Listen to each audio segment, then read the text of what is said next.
we're providing a solution for merchants. A merchant today cannot convert people from their printed page, from an advert in a magazine. They can't convert people from a TV commercial. They can't convert people from a closed shop window. They can't convert people when the product's out of stock, when I'm walking in the store and the item's out of stock. And with PowaTag, we enable all of those channels to be conversion opportunities. In addition, we provide a better way for you to check out on a mobile phone or tablet with one-tap checkout, and we provide a better way for you to go through the checkout flow on an online e-commerce site.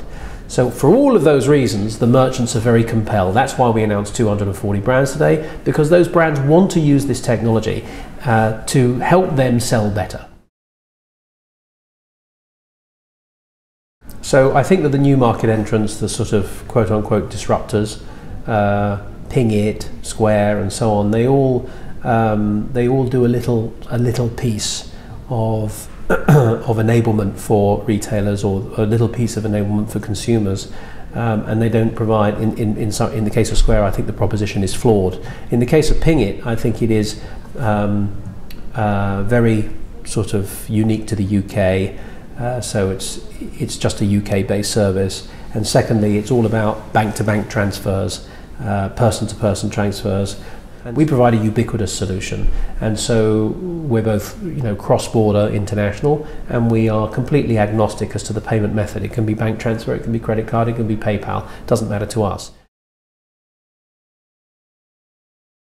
We charge a fraction of the payment cost, a tenth of 1%. If you look at PayPal, they're charging 3.5%. That's why a lot of larger merchants don't really want to use PayPal, even though they accept the convenience of it. They don't want to adopt a payment method that costs them at least double what they pay the credit card firms.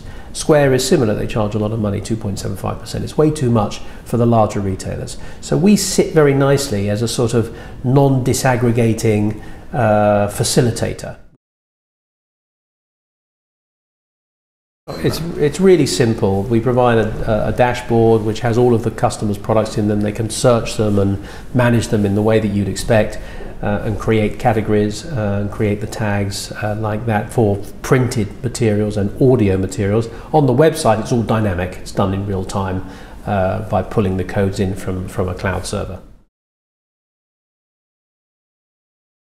We're betting that the consumer will adopt the app because it's a utility, because it provides a capability that makes my life easier. Now, there's about 5 utility apps on a mobile phone typically, your banking app, your travel, your tube map or whatever. We think the PowaTag will become one of those utility apps, and will be one of those apps that you don't want to move phone platform without having that app available.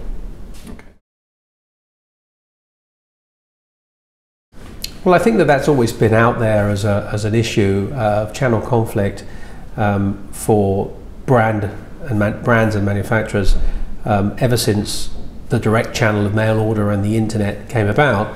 If they don't want to have channel conflict, they can use their advertising to enhance their distribution channels by giving them the orders. And if they do want to create channel conflict, then they can sell the item to me directly. It's not my issue. All I'm trying to do is prevent that ad not converting me. We have a single tag for an ad. Let's say there's an ad of a girl walking through the park with a scarf, a hat, a coat, and so on. Well, you don't want to put 5 tags on the page, so you put one tag, you tag it, and then all those products come up and you can select which ones you want to buy. And also basket tags. So I'm going through a retail store and adding items to basket. When I get to the checkout, there's a basket tag for PowaTag. Again, these are all sort of extensions to what we already have.